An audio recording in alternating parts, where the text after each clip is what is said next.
आज हम लोग पढ़ेंगे मुगल वंश के चौथे शासक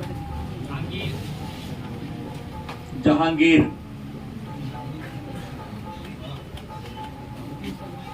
जहांगीर जो मुगल वंश के चौथे शासक थे और इनका शासन काल था 1605 ईस्वी से 1627 ईस्वी के बीच इन्होंने क्या किया था, शासन किया था। इनके पिता अकबर और माता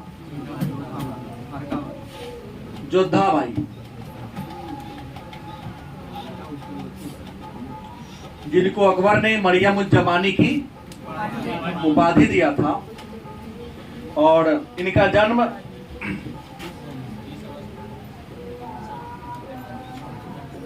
30 अगस्त 1569 ईस्वी को कहाँ हुआ था, फतेहपुर सिकड़ी में। किनके खानकाह में कह सकते हैं, फतेहपुर सिकड़ी में शेख सलीम चिश्ती के खानकाह में इनका जन्म हुआ था। और शेख सलीम चिश्ती के आशीर्वाद से ही इनका क्या हुआ था, जन्म हुआ था। तो इसलिए इनका नाम, बचपन का नाम क्या था इनका, बचपन का नाम क्या था, सलीम। अकबर प्यार से इन्हें शेखू बाबा के नाम से बुलाता था। और यह सलीम नाम महान सूफी संत शेख सलीम चिश्ती के नाम पर रखा गया था। शेख सलीम चिश्ती के नाम पर ही अकबर ने इनका नाम सलीम रख दिया। और इन्हें जहांगीर की उपाधि मेवाड़ विजय के उपलक्ष्य में, मेवाड़ विजय के उपलक्ष्य में इन्हें जहांगीर की क्या मिली थी, जहांगीर इनकी क्या थी, उपाधि थी। जहांगीर का मतलब होता है जहां का राजा। जहां मतलब संसार, गिर माने राजा, संसार का राजा की उपाधि अकबर ने दिया। क्योंकि बड़ी शिद्दत के बाद, बड़ी मानदान के बाद सलीम का जन्म हुआ था, तो अत्यधिक लाड़ दुलार के कारण, अत्यधिक प्यार के कारण बहुत ज्यादा क्या हो गया, बिगड़ गया। इसके बिगड़ने की कोई पराकाष्ठा या सीमा थी ही नहीं। क्या कोई पराकाष्ठा इनकी नहीं थी। दुनिया के हर प्रकार का नशा इसके अंदर क्या था, मौजूद था।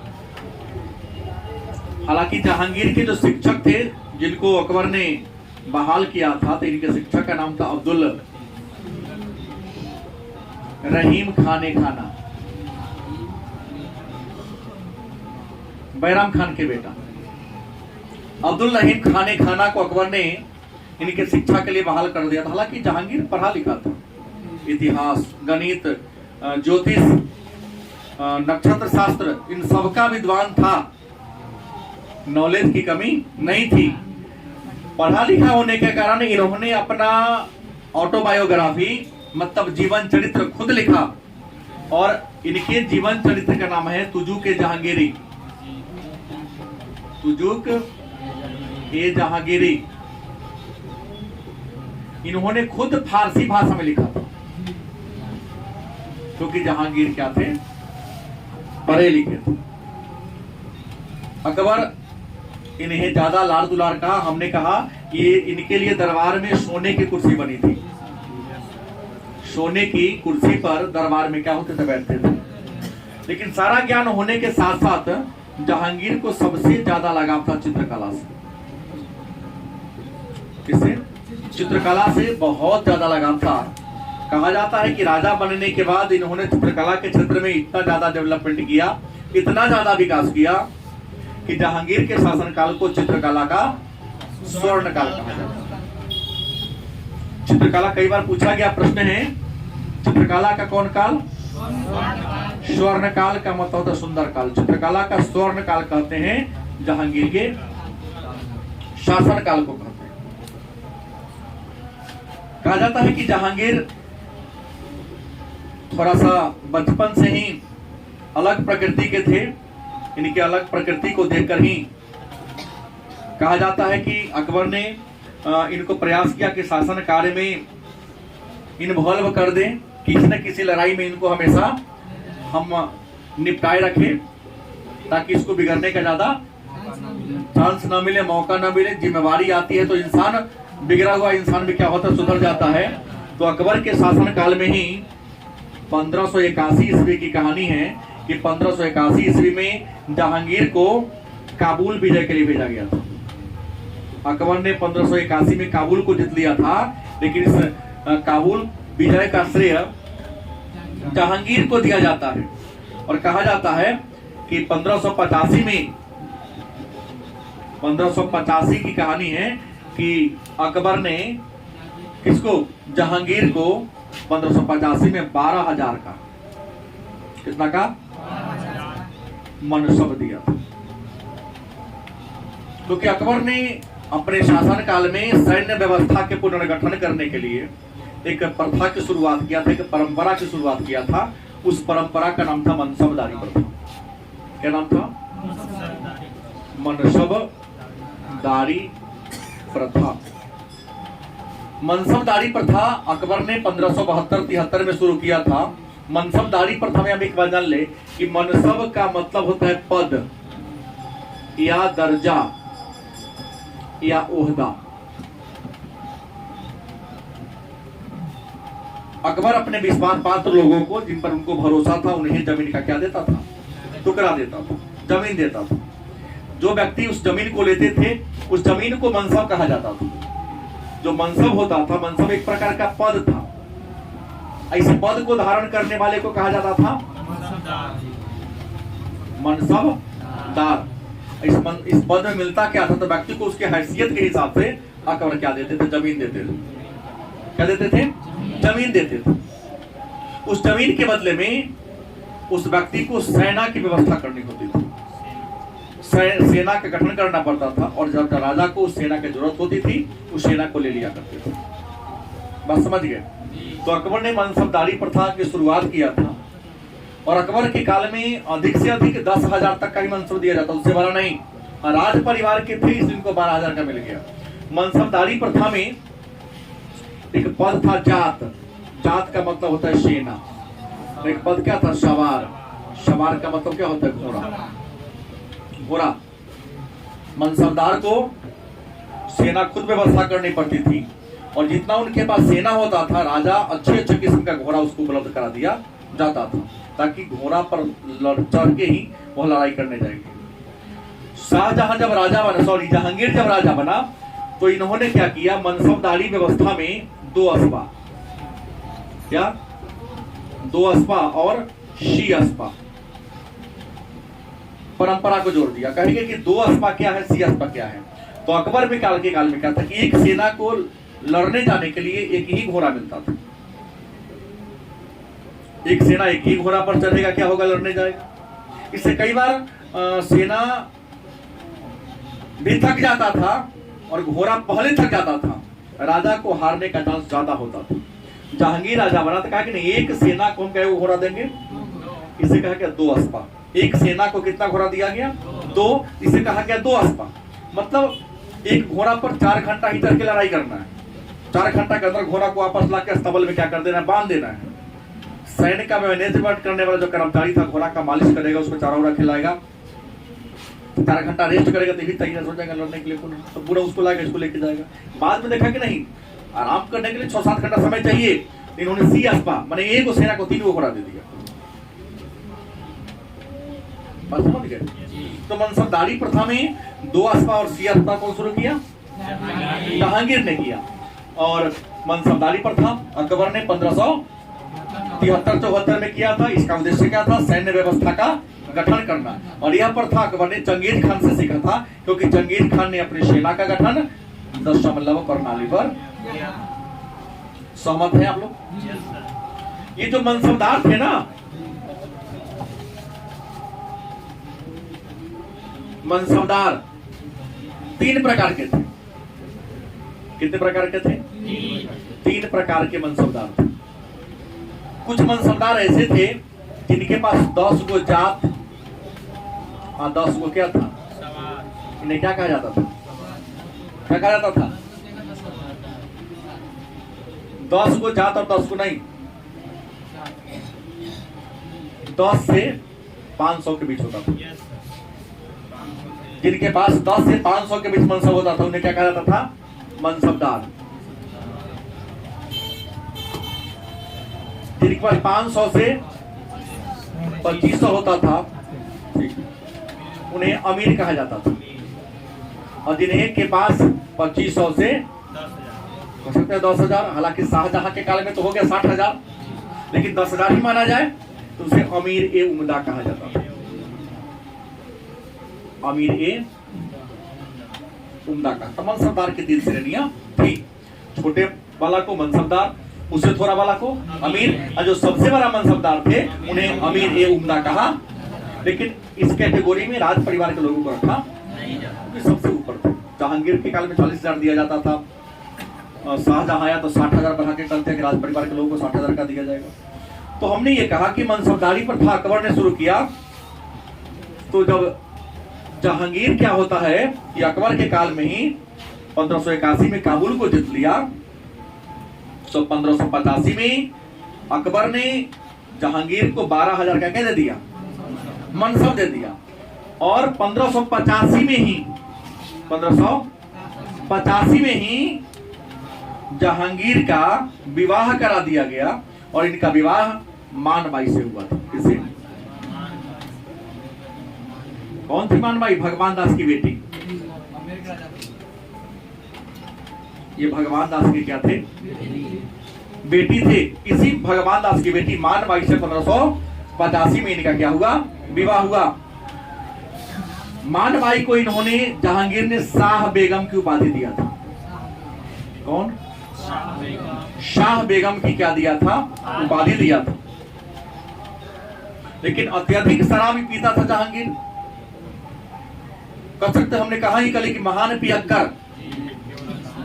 पियक्कर बादशाह कौन था? तो जहांगीर। इनके पियक्कर प्रकृति के कारण मानबाई क्या कर लेती है? आत्महत्या कर ली। क्या कर ली? आत्महत्या कर ली। जब यह आत्महत्या कर ली तो इनका दूसरा विवाह बाद में जगत गोसाई से होता है। किससे होता है? जगत गोसाई से जहांगीर का दूसरा विवाह होता है। और जगत गोसाई किसकी बेटी थी? उदय सिंह की बेटी थी। उदय सिंह की बेटी जगत गोसाई थी, जिससे जहांगीर का क्या होता है? विवाह होता है। जगत गोसाई को जोधाबाई भी कहा जाता है। ये लेकिन ये मुझे माता वाला जोधाबाई थी। नाम हो सकता है किसी अन्य का, ये नहीं कि एक नाम है तो पेटेंट, नाम पर किसी का पेटेंट नहीं। पेटेंट वस्तु पर होता है, नाम पर होता है क्या? नहीं होता। तो जगत गोसाई से इनका क्या हुआ था? दूसरा निकाह या विवाह हुआ था। कहा जाता है कि अकबर का स्वास्थ्य बिगड़ गया। अकबर का स्वास्थ्य क्या हो जाता है? बिगड़ जाता है। तो स्वास्थ्य बिगड़ने के कारण अक्टूबर 1605 ईस्वी में 1605 ईस्वी में अकबर ने जहांगीर को क्या घोषित कर दिया था? युवराज। वली सूफी परंपरा में कहा जाएगा, यहाँ नहीं कहा जाएगा। हाँ, वली अहद कर सकते, वली सूफी में कहेंगे। पढ़ेंगे मुगल के बाद हम सूफी परंपरा चर्चा करेंगे उस पर। तो इन्हें क्या कर दिया? घोषित, युवराज घोषित कर दिया। और जब अकबर की क्या होती है? मृत्यु हो जाती है। उनके मरने के बाद 3 नवंबर 1605 को कहा? आगरा के किला में। आगरा के इनका क्या होता है? राज्याभिषेक। आगरा के किला में जहांगीर का राज्याभिषेक 3 नवंबर 1605 को होता है। इन्होंने नसीरुद्दीन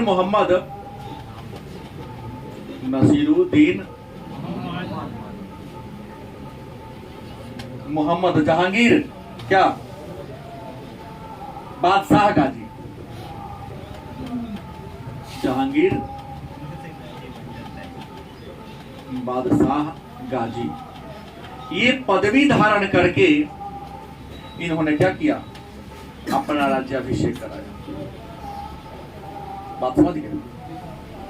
कहा जाता है कि 1605 में राज्याभिषेक हुआ, मुगल वंश के ये चौथे शासक बन गए। राजा बनने के बाद इन्होंने 12 राज्यादेश जारी कर दिया। कितने?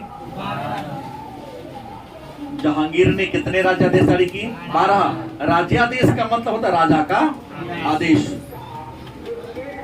अब कहोगे राज्यादेश में क्या क्या इन्होंने किया, तो पहला बात कि उन्होंने सब लिख पढ़ नहीं पाएंगे, तमगा कर को माफ कर दिया। क्या किया? तमगा कर। तमगा कर एक व्यापार कर है जो मुस्लिम व्यापारियों से वसूला जाता था। तो जहांगीर ने पहला काम क्या किया कि तमगा कर माफ कर दिया। दूसरा काम किया कि सड़क के किनारे वृक्ष लगवाया, आदेश दिया अपने जमींदारों को, अपने सामंतों को क्या आदेश दिया कि सड़क के किनारे पर क्या लगाया जाए, वृक्ष लगाया जाए, कुआं खुदवाया जाए, सराय खुदवाया जाए, अगल बगल में मस्जिद बनवाया जाए कि चलते फिरते लोग अगर नमाज पढ़ने का समय हो जाता है तो वहां चेहरा धोएगा, चेहरा साफ करेगा, नमाज क्या करेगा। तीसरा काम किया कि पहले के समय में अगर कोई व्यापारी सड़क से जाता था तो उसके माल को चेक किया जाता था। आज भी रेलवे में जीआरपी परेशान करता है, उसको मन होगा तो कहीं खोल के दिखाइए, हम राइट नहीं है चेक करने का उसको। लेकिन ज्ञान के अभाव में हम लोग सीधा खोल देते हैं। अगर कोई विरोध करे तो नहीं चलेगा। एक आध बार जीआरपी साहब की कुटाई हो गई है महिलाओं के द्वारा, तो वो कंट्रोल करते हैं। तो कहा कि ना महिला का चेक ना करेंगे सामान, अटैची ना खुलवाएंगे, पुरुष के तक खुलवाएंगे। मेरे सामने मैं ट्रेन पे देखा हूं। तो जहांगीर ने आदेश जारी कर दिया तीसरा कि नहीं, अगर कोई व्यापारी अपना माल बेचने जा रहा है तो उसके परमिशन के बिना उसके माल को नहीं खोलना है, क्योंकि तो उसका माल खोल दोगे क्या बर्बाद होगा या कहीं कीमती ज्यादा हुआ, आगे चलकर छीना गया तो जिम्मेवार कौन होगा इसका।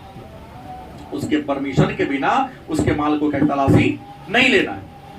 दूसरा, चौथा जारी किया, अगर कोई व्यक्ति मर जाता है, अगर कोई व्यक्ति क्या होता है, मर जाता है और उसका कोई उत्तराधिकारी नहीं होता है, तो उसके संपत्ति को राजकीय संपत्ति घोषित कर दिया जाएगा, लेकिन उसके संपत्ति से मस्जिद बनेगा, सार्वजनिक निर्माण कार्य होगा, कोई व्यक्तिगत या राजकीय यूज नहीं होगा। पांचवा काम के सभी प्रकार के मादक द्रव्य पर निर्माण और बिक्री पर रोक लगा दी। जो अपने राजा बनने से पहले सभी प्रकार के मादक द्रव्य का सेवन करता था, इन्होंने पांचवा आदेश का किया कि सभी प्रकार के किसी भी प्रकार का मादक द्रव्य न तो उत्पादन होगा न उसकी क्या होगी, बिक्री होगी। छठा कहा कि मुगल काल में छोटे मोटे अपराध के लिए नाक कान काट लिया जाता था। नहीं, अगर वो परंपरा आज होती तो हम लोग अधिकांश लड़का के नाक कान कटा गया। तो जहांगीर ने छठा आदेश क्या दिया कि अब नाक कान काटने की परंपरा हटा दिया गया। नाक कान काटने की परंपरा पर क्या कर दिया, रोक लगा दिया। उसके बाद अगला बात कहा गया, कई लोग ताकतवर हुआ करते थे, जैसे आज भी जबरन किसी की संपत्ति को हड़प लिया जाता है, आज भी ऐसी परंपरा है।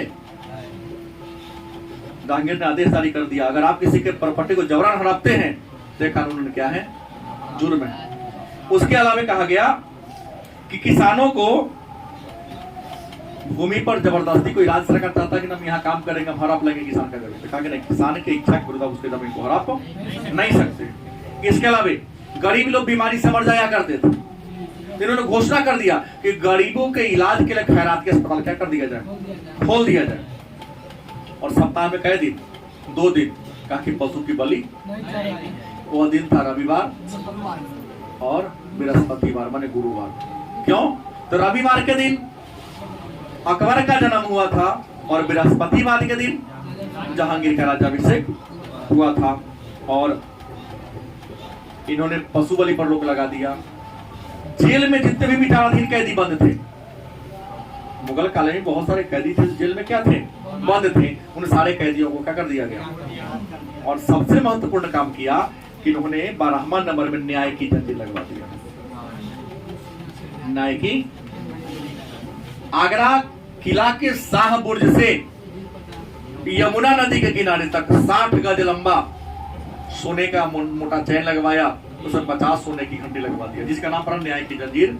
घोषणा जारी किया कि हमारा कोई भी आम जनता अगर हमसे किसी प्रकार का न्याय की गुहार लगाता है तो किसी भी समय किसी भी क्षण एक बार क्या करो, घंटी बजाओ, उससे तत्काल न्याय की प्राप्ति होगी। इसी न्याय की जंजीर के कारण अगर आपसे पूछे कि सबसे ज्यादा न्याय प्रिय मुगल बादशाह कौन था, तो सबसे ज्यादा न्याय प्रिय अगर कोई मुगल बादशाह था तो कौन था? जहांगीर था।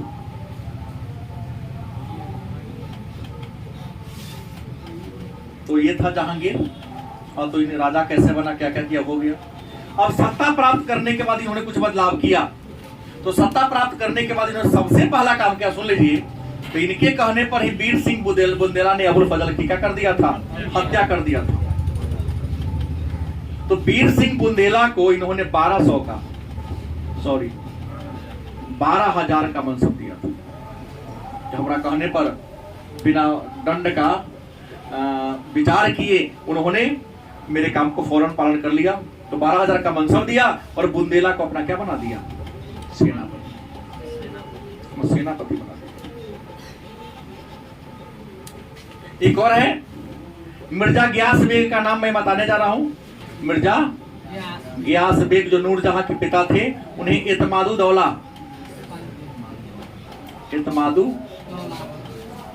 की उपाधि दिया था। और जब ये मर गए तो इत्मादु दौला का मकबरा भारत में निर्मित पहला मकबरा है जो दोहरे गुंबद वाला भी है और संगमरमर से बना हुआ है। संगमरमर से निर्मित पहला अगर मकबरा किसी का है तो इत्मादु दौला का मकबरा है। बनवाने वाला कौन है? इत्मादु दौला का रियल नाम क्या था? मिर्जा। तो अब 2 मिनट के लिए मैं ये आपसे बताऊंगा कि मिर्जा गियास बेग था कौन। तो आपको बता दें, एक व्यक्ति है नूरजहां, एक महिला है नूरजहां। इनका रियल नाम था मेहरू निशा। मेहरू निशा इनका मूल नाम था। कंधार में, कहा? कंधार में 1577 में इनका जन्म हुआ था। क्या जी, सही है ना? कंधार में मेहरू निशा का। और 1594 ईस्वी की कहानी है कि इनका अली कुली इस्तजलू इनका विवाह हुआ था। जो जहांगीर का सेना था, इनके वीरता से खुश होकर अली कुली इस्तजलू को जहांगीर ने शेर अफगान की उपाधि दिया था। गलत कि सही? नूरजहां की जो पिता थे, हम पहले बोल दिया हूं, मिर्जा गियास बेग।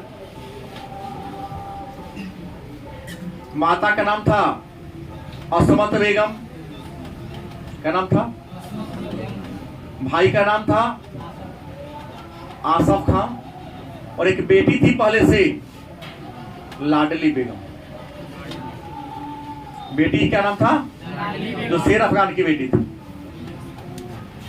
शेर अफगान मर चुका था, बात समझ गए? 1511 ईस्वी की कहानी है। कब की? 1611 ईस्वी की कहानी है। नौरोज के अवसर पर। किस अवसर पर? नौरोज पारसियों का त्योहार है, जिसका मतलब नया साल। नौरोज पारसियों का त्योहार है, जिसका मतलब क्या होता है? नया साल। तुर्कों का भी बलबन ने शुरू किया। और भारत में सबसे पहले नौरोज मनाने की परंपरा बलबन ने शुरू किया था। और मुगल शासकों में अगर नाम हो तो अकबर का नाम आता है। तो नौरोज के त्योहार के अवसर पर नूरजहां को जहांगीर ने कहा देखा था? मीना बाजार। मीना बाजार मुगल काल में लगने वाला ऐसा बाजार था जिस बाजार में क्रेता भी महिला होती थी, विक्रेता भी पुरुष को उस बाजार में जाने का परमिशन। चूंकि जहांगीर क्या थे? राजा थे। तो बाजार का मुआयना करने के लिए नौरोज के अवसर पर उस बाजार में क्या हो रहे थे? भ्रमण कर रहे थे, घूम रहे थे। इसी भ्रमण के दौरान नूरजहां तो एक श्रृंगार के दुकान पर क्या किया था? देखा था। देखने के बाद ये नूरजहां मेहरू निशा, नूरजहां मत कहिए कौन, मेहरू निशा इन्हें पसंद आ गई। पता लगवाया कि रियल में महिला थी कौन है कौन। इनके विश्वास पात्र लोगों ने पूरा इसका बायोडाटा निकाल के बता दिया। कंधार में 1577 में जन्म हुई है। रियल नाम मेहरुनिशा है। 1594 ईस्वी में अली कुली के से विवाह हुआ। आपका सेना था, वो लड़ाई में मर गया है। उसके वीरता के कारण आपने शेर अफगान की उपाधि दे दिया। उसके पिता मिर्जा ग्यास बेग जो आपके ही सेना में काम करता है। आसफ खान उसका भाई, वो भी आपके यहाँ काम करता है। और इसकी माता कौन थी? असमत बेगम। जान लीजिए, कई बार पूछा गया प्रश्न है। असमत बेगम ने गुलाब के फूल से सेंट बनाने की विधि खोजी। गुलाब के फूल से सेंट बनाने की विधि का विकास असमत बेगम ने ही किया है। वो एक विधवा है। इसके पास एक बेटी भी है। नाम क्या है? इतना कुछ जानने के बाद भी जहांगीर ने 1611 ईस्वी में मेहरुनिशा से क्या कर लिया? विवाह कर लिया। और विवाह के बाद इसका नाम क्या दिया? नूरजहां या नूर महल की उपाधि दे दिया। अपनी पत्नी जो थी तो मर चुकी थी। और जहांगीर के बारे में एक और रोचक कहानी एक ब्रिटिश इतिहासकार लिखते हैं। नाम है विलियम फिंच उनका। बात समझ गया? ब्रिटिश इतिहासकार, नाम है विलियम फिंच। नाम सुना होगा आपने, विलियम फिंच। ये ब्रिटिश इतिहासकार है जिन्होंने जहांगीर और अनारकली प्रेम प्रसंग का चर्चा किया। ये दोनों प्रेम करते थे। अनारकली कौन थी? तो अकबर के दरबार में नाचने वाली एक नर्तकी थी, उर्वशी। उसी की बेटी थी। दरबार में नाच नृत्य करती थी। जहांगीर उसे प्रेम करता था। विवाह करने के लिए भी तैयार हो गया था। हाँ, सलीम करता था। सॉरी, सलीम ही करता। ठीक है, सलीम ही जहांगीर आगे बना। आगे ना, पहले सलीम था। ठीक बात बोला उसने। तो प्रश्न क्या है कि सलीम करता था, सांसाक बेइज्जती हो जाएगी ना। ठीक कहा उसने, बेइज्जती मत कीजिए। तो उर्वशी से की बेटी थी अनारकली, प्रेम करता था, शादी करना चाहता था। अकबर को लगा अगर इससे शादी होगी तो हमारी मान मर्यादा नहीं, कहाँ चला जाएगा। तो कुछ विद्वान कहते हैं कि अनारकली को अकबर ने दीवार में चिनवा दिया था। दीवार में क्या कर दिया था? दीवार में चिनवाने का तात्पर्य है खड़ा करा गटारों से ईटा का पिलो कर दिया, दीवार खड़ा कर दिया। उसमें दम घुट कर क्या हो गई होगी? मृत्यु। लेकिन कुछ विद्वान इस बात को कहते हैं कि दीवार खड़ा करवा रहे थे, यहाँ बीच में अनारकली को खड़ा करा दिए, 3 ओर से जोड़े, 1 ओर से खाली कर दिए। कहा कि तू यहाँ से भाग रहे हो तो रियल में जुड़वा देंगे। लेकिन जब जहांगीर राजा बना तो देखा था कि मेरे सामने बाबूजी उसको मरवा दिए। तो अनारकली का कब्र बनवाया इसने। कहाँ है? लाहौर में। अनारकली का कब्र कहाँ बनवाया? सफेद संगमरमर से बनवा दिया। और उस पर लिखा है इसने, अगर दुनिया में कहीं जन्नत है तो यही है। यही है मैंने अनारकली के कब्र में लिखा है उस पर। आज भी क्या है, लाहौर जाना में देखते नहीं, वीजा पासपोर्ट बना के आप जा सकते हैं।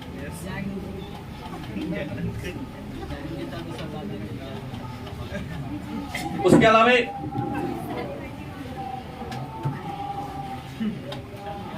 अकबर जहांगीर ने कुछ और काम किया।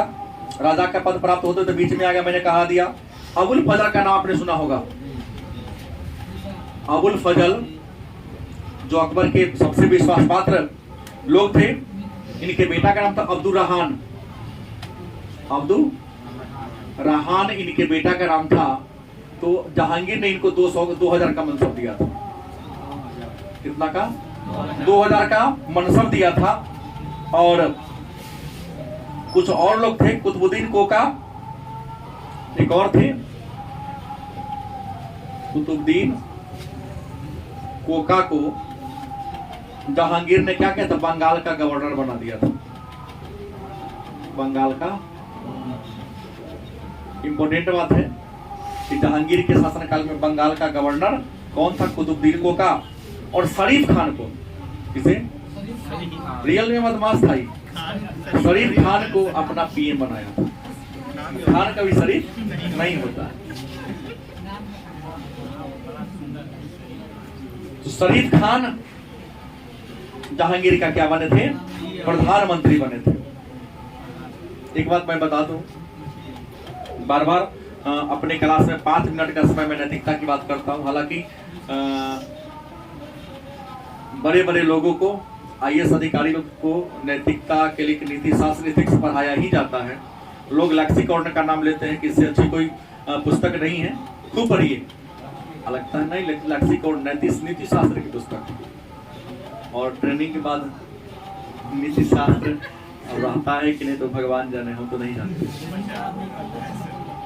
नीति शास्त्र को ताकापुर पर खूब बढ़िया से बैंडिंग करके रख देते हैं, ऐसा सील मारते हैं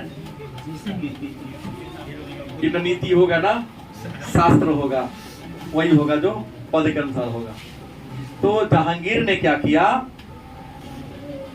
एक बात किया था, मैं कल क्लास में लिया था कि 1599 ईस्वी की कहानी है, याद होगा।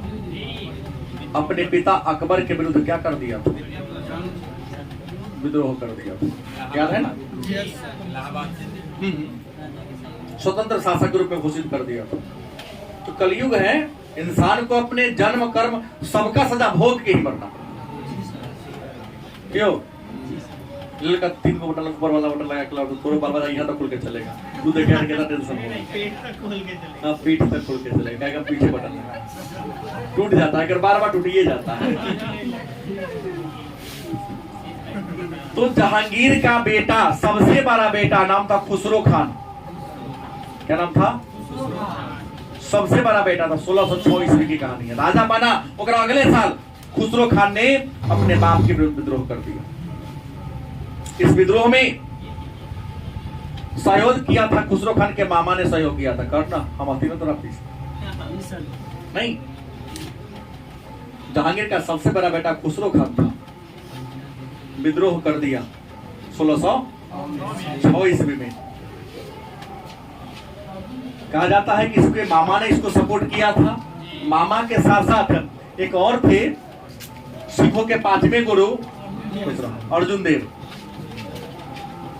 अर्जुन देव ने इनको आशीर्वाद दिया था। तो जहांगीर ने अर्जुन देव को क्या दे दिया था? फांसी दे दिया था। किस जुर्म में? राजद्रोह के जुर्म में। कि मेरा बेटा बिगड़ रहा तो विरोधी हो गया था। तो आप तो पढ़े लिखे लोग, समझाना चाहिए ना, आप उसको और सपोर्ट कर दिए, भड़का दिए। आशीर्वाद दिया तो फांसी लो। 5वें गुरु को क्या कर दिया? फांसी दे दिया। अर्जुन देव का बेटा, जो क्या नाम था उनका, छठे गुरु हरगोविंद बहुत ज्यादा विद्रोह कर दिया। तो हरगोविंद कोई अर्जुन के बेटा था, हरगोविंद। इनको ग्वालियर के किला में कैद कर दिया था। याद होगा ना, ग्वालियर के किला में हरगोविंद को कैद कर दिया। कैसा तो में छोड़ दिया। वो पागल जैसा व्यवहार करने लगे। वो दीवार को चुमता पकड़ता, धक्का मारता। तो जहांगीर सोचा कहीं में नहीं हो, मर जाए। उसको जेल से क्या कर दिया? आजाद कर दिया। तो जानिए सिखों का धर्म का केंद्र बन गया कौन? ग्वालियर का किला। और आज भी सिख सब जाता है तो देखो वो किला के दीवार को चुमता है कि हमारे गुरु ने इसको चुमा। तो यहाँ धर्म की बात है, धर्म के नाम पर कुछ भी होता है। तो हमने कहा कि विद्रोही को यह कर दिया। अंत में कहा जाता है कि विद्रोह को कुचलने के लिए जहांगीर ने अपने सेना को भेजा, उसको विद्रोह को दबाया। और जहांगीर ने अपने बेटा को कहां डाल दिया था? जेल में डाल दिया था। लेकिन 1611 की कहानी है। मैंने यहां कहा पहले ही कि 1611 ईस्वी की कहानी है, जब जहांगीर को किससे ब्याह हो जाता है? नूरजहां से ब्याह हो जाता है। सारा सुधार वाला काम किया जब तक राजा के रूप में रहा। जैसे नूरजहां से इनका विवाह हो जाता है, तो नूरजहां से विवाह होने का पुनः पहले के रूप में आ गए। क्योंकि मुतमीद खान ने लिखा है, जहांगीर का ही एक पुस्तक, समकालीन इतिहासकार है मुतमीद खान, जिन्होंने इकबालनामा ये जहांगीरी मुतमीद खान के द्वारा लिखा गया पुस्तक है। क्या नाम है? इकबालनामा। हाँ, जहांगीरी। खुद जहांगीर ने लिखा है नूरजहां से विवाह होने के बाद कि हमें एक शेर शराब और कबाब के अलावे कुछ नहीं चाहिए, तुमको जो हमसे करवाना है काम करवा लो, बस हमें शराब और कबाब देते रहो। मतलब विवाह होने के बाद पुनः यह नूरजहां के प्रेम में ऐसे वशीभूत हो गया कि राजपाट का सारा दायित्व नूरजहां अपने हाथ में ले ली। और नूरजहां जब अपने हाथ में तो गुट बन गया, नूरजहां गुट बन गया दरबार में, उसमें गियास बेग नहीं, दूसरा नूरजहां और तीसरा आसफ खान, तीनों आदमी मिलकर पूरे नूरजहां माने भाई बाप और अपने खुद मिलकर पूरे मुगल साम्राज्य पर क्या कर ली, दबदबा जमा ली। उसको आधा किलो शराब दे देता था, कुछ खाने के लिए मांस मछली दे देता था, और जो भी डिसीजन नूरजहां लेने लगी सिक्का पर अपना फोटो छपवा ली, नाम लिखवा ली। बात समझ गए। लेकिन नूरजहां को एगो बेटी थी, मैंने पहले कहा, उसका नाम था लाडली बेगम। लाडली बेगम का ब्याह या शहरयार से कराना चाहता था कि सबसे बड़ा बेटा इसको युवराज घोषित करवा देंगे, नहीं, लेकिन मतभेद हो जाता है। खुसरो खां की मां जगत गोसाई की बेटा था, तो खुसरो खां को से अपने पुत्री लाडली बेगम का विवाह कराना चाहता था, लेकिन भूल गई कि हमारा एगो भतीजियो है, आसफ खान की बेटी थी, नाम क्या था, अर्जुमंद बानो बेगम। अर्जुमंद बानो बेगम, जो इतिहास में इसी को मुमताज के नाम से जानते हैं। अर्जुमंद बानो बेगम ही मुमताज है, इसी के मरने पर इन्हीं के याद में शाहजहां ने ताजमहल बनवा दिया, जो आज संसार का नंबर 1 आश्चर्यजनक है। 7 जुलाई 2007 को ताजमहल को दुनिया का नंबर 1 आश्चर्यजनक का दर्जा दे दिया। चीन का दीवार तो तीसरा नंबर पर है। तो आसफ खान की बेटी थी अर्जुमंद बानो बेगम, और आसफ खान चाहता था कि हमारी बेटी का विवाह किससे हो, खुर्रम से हो। किससे हो? तो खुर्रम कौन था? शाहजहां। माने शाहजहां का रियल नाम क्या था? खुर्रम।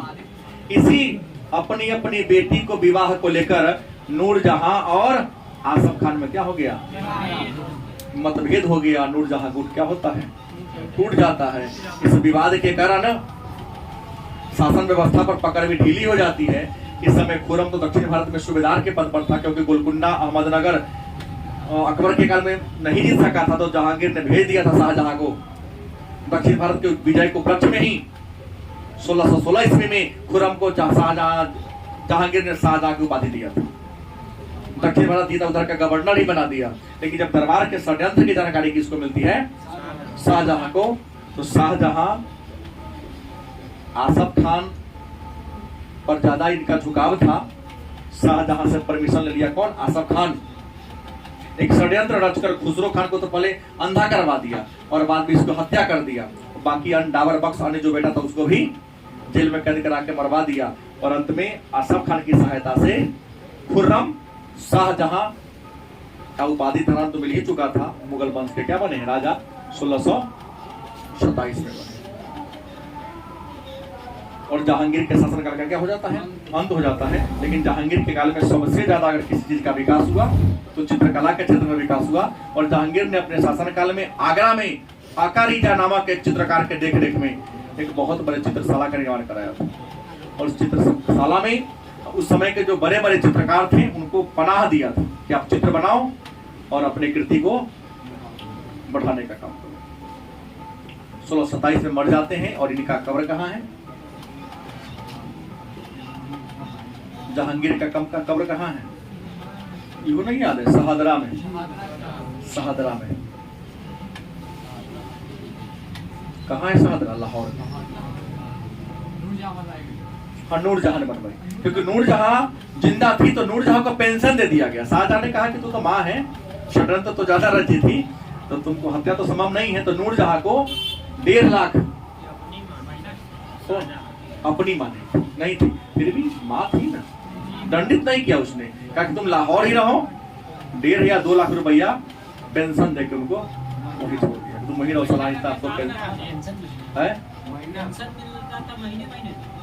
तो पेंशन साल में इतना देंगे आपको, हम खर्चा तो कर साल में 1 महीना 2 लाख कहाँ से मुगल दरबार बिका जाता। कितना पेंशन देके लाहौर, वही लाहौर में उड़ी क्या होती है बाद में उनके भी 45 में 1645 में नूरजहां का भी लाहौर में क्या हो जाता है, मृत्यु हो जाता है। ये रहा कौन, जहांगीर। अब शाहजहां हुआ तो कल के क्लास में शाहजहां को चर्चा करेंगे।